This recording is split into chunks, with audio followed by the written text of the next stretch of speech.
Now we're going to look at how to present three-dimensional data in either a 2D format or using a movie for presentations. That's creating something called a Z projection, so taking all of that 3D data and compressing it into a 2D image for either a lab presentation or to print out and put into your lab book.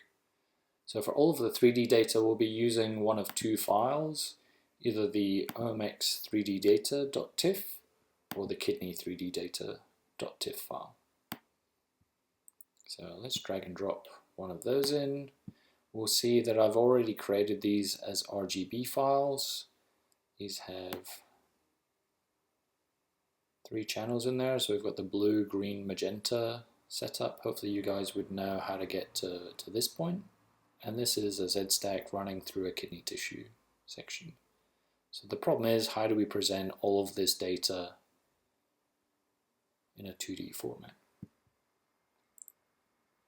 So to do this, we're going to go to Image, Stacks again, and we're going to go to the Z project function.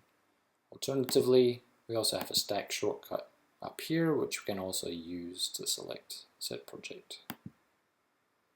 This gives us a dialog box saying, do we want to include all of the slices within the data, and also a projection type. Now what we have to think about when we're looking at this is that the different projection types might work differently or better for different types of image samples. The best way of working this out is to go through and just try them one by one and see which one you think presents your data the best. So what we're looking at is each pixel down through Z. If we're using average intensity, then the final image that's plotted will have an average of all the intensities that are running through there. So in this example, there's quite a lot of black backgrounds or out of focus from kind of image 26, between 1 and 26.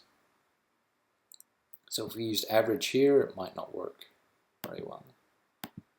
We can always go in and say we want to start at image 27, and let's use, for example, the maximum intensity.